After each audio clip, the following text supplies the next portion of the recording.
The Eternal Fall by Jojo Northwood. The Eternal Fall. The Eternal Fall. Chapter 4. The Wrath of the Gods. The Weight of Sin. The dawn broke over Atlantis in hues of gold and violet, but inside the palace, the air was thick with the remnants of the night before. Seriphus lay awake, staring at the ceiling, his body tangled with Althea's. She was still sleeping, her dark hair spilled across his chest, her fingers resting over his heart. She belonged to another, and yet she was here, in his arms. Guilt warred with satisfaction. What had he done? What had they done? He exhaled slowly, the scent of her still on his skin, the feel of her still imprinted in his body like a brand.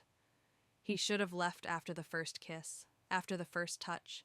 Instead, he had surrendered to a hunger greater than reason, greater than duty, greater than the gods themselves. Now, there would be consequences, and he could feel it. The gods were watching. A sudden clap of thunder rattled the city, though the sky was clear. Seriphus tensed. Althea stirred beside him, her bare skin warm against his. "You are tense," she murmured, sleep thick in her voice. He brushed a hand over her hair, memorizing the silkiness of it. He wanted to stay. He wanted to live in this moment forever, but the world would not allow it. He sat up, muscles coiled tight. He had to leave before it was too late. Althea blinked up at him, eyes still drowsy but sharp with understanding. "You regret it," she whispered. Seriphus turned to her, his expression unreadable. Number, but this was a mistake. Her lips parted slightly, pain flashing across her face. It cut him deeper than he expected. Before she could speak, a distant roar shattered the silence. The warning of the gods. High atop the temple of the cosmos, the flames of the celestial braziers burned blue, a sign of divine unrest. The high priest stood in the sacred chamber, trembling before the harbinger, the celestial enforcer of the gods. The very air around him vibrated with divine fury. "The balance has been disrupted," the harbinger's voice was like grinding stone. "One of our own has broken the decree." The high priest swallowed hard. He had foreseen this moment, had known Seriphus would falter. "What must be done?" he asked, his voice hollow. The harbinger's silver wings spread wide, casting shadows along the temple walls. Seriphus must answer for his crime. A streak of lightning tore across the sky. The gods had spoken. King Valian's suspicion.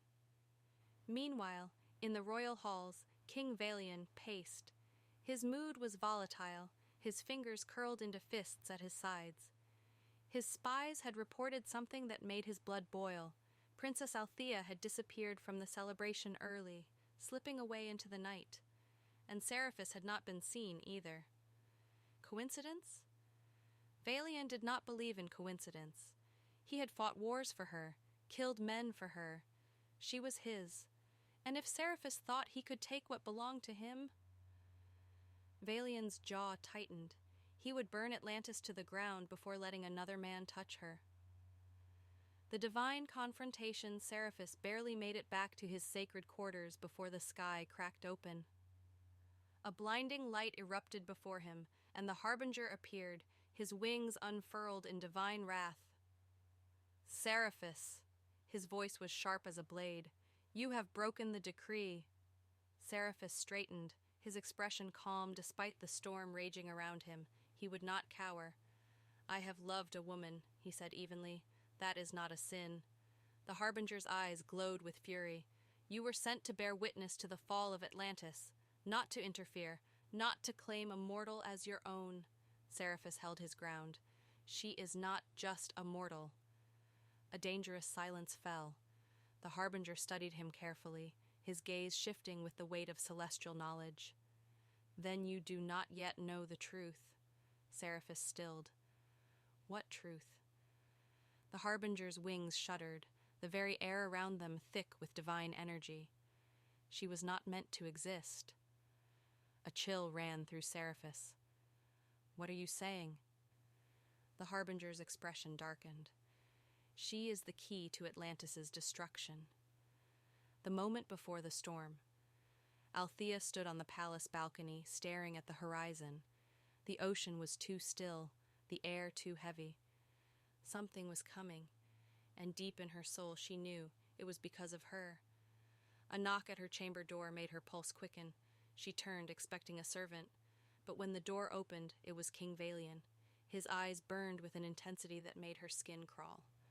"My love," he said softly, stepping inside. "You have been avoiding me." Her breath caught. He knew. She forced a smile. "I have been unwell." Valian tilted his head, watching her with the calculating stare of a predator. Then he reached for her, his fingers brushing along her arm. "You are mine, Althea," he murmured, his grip tightening. "No other man shall ever touch you.